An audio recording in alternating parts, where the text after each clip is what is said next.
a stunning number of electric vehicle and battery plants are being canceled or put on hold, as reported by Washington Post. So, has the United States sold their one shot at being a clean manufacturing powerhouse before the dream has even gotten started? So, I'm just going to be reacting to this article from the Washington Post that does a really interesting job shedding some light on what's happening to the clean manufacturing sector. Now, in 2022, when the Biden led Democrats got the Reduction Act, the IRA Act, passed within the House, this plan to give billions of dollars to the EV and battery manufacturing sectors to allow them to essentially bring back a lot of that production capacity to the United States to help support them locally. Now, billions of those dollars are essentially being canceled or being put on hold. These projects were primarily in Republican led states. So, using cash and credits from the IRA Act, these factories promise to bring back thousands of jobs and start to reshore some of this critical supply chain within the United States. This clean manufacturing sector, this EV battery manufacturing sector has long been dominated by the overseas market, primarily from China. As we can all understand, they've absolutely dominated this sector of the market. Now, the article does bring in a lot of really interesting sources regarding to what's been happening in this market here. So the article states here that according to data from the Atlas Public Policy, more projects were canceled in the first quarter of 2025 than the past 2 years combined. So clearly there's a lot of hesitancies and a lot of essentially pulling back that's currently happening in this sector. So some of these projects that have been canceled include the $1 billion factory in Georgia that would have made thermal barriers for batteries, and a $1.2 billion lithium-ion battery factory in Arizona. So the 2022 IRA Act essentially rewarded manufacturers to start building cars and parts within the United States. It did this by essentially making any vehicles that qualified to get a tax credit based on their American-made parts and mineral, and companies could get additional cash if they actually manufactured those batteries domestically. But unfortunately, with the Republican-led government currently in the United States, many of these benefits could be repealed by a new Republican-led tax bill. Additionally, the Trump administration is moving aggressively to try to reverse a number of the Biden administration rules on car tailpipes, so the emission in those populations, pollution that's coming from these vehicles.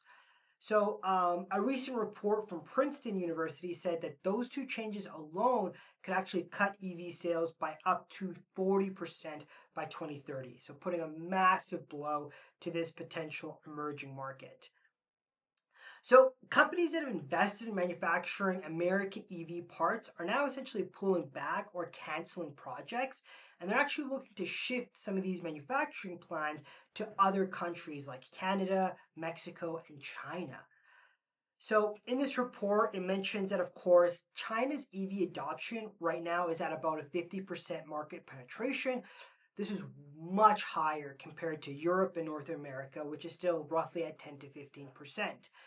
Now, assuming the US actually repeals some of these policies and potentially the European market continues to support the electric vehicle adoption, clearly we could see the United States actually become kind of hollowed out and have a really struggling clean manufacturing sector and essentially having to overly rely on overseas manufacturing and supply chains for these critical items like batteries and, again, powertrains, manufacturing, things like that.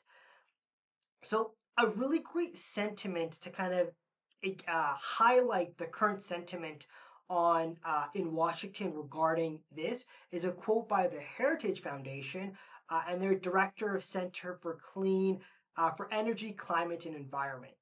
So this individual here says that actually praised Trump's move to roll back these EV regulations, despite the generous federal incentives, she said that many Americans were not buying electric vehicles. That's interesting. So she said, costly mandated EVs make poor people poorer and less safe. She continues on to say the president's brilliant economic agenda is an all encompassing plan to revive our economy by unleashing American energy, implementing tariffs to level the playing field, and bring billions of dollars of historic investments to American manufacturing center. Interesting.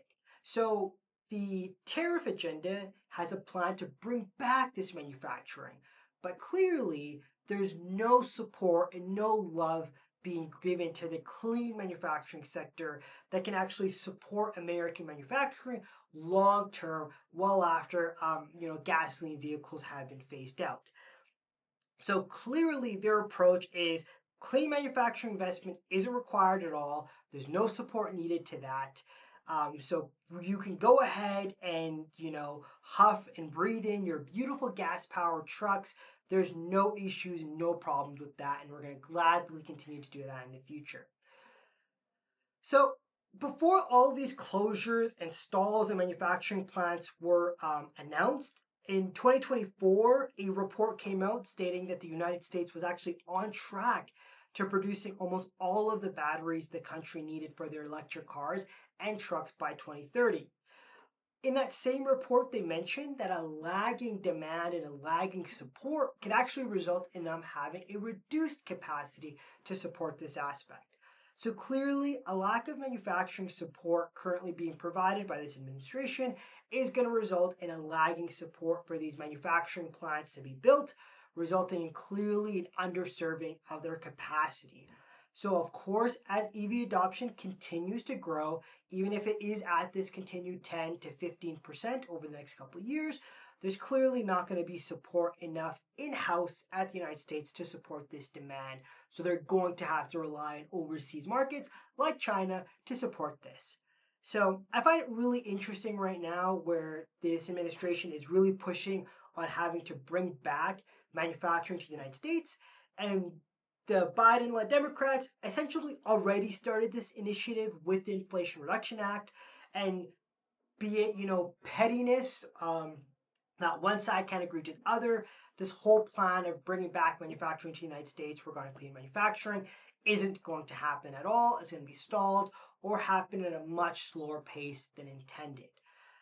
So it's definitely going to be interesting to see kind of if we get more and more of these announcements over time. I'll definitely be keeping track to see kind of how many more of these manufacturing plant cancellations or essentially plant delays we continue to see here in the United States. With that, I'll keep you guys updated here as I learn more. Thanks.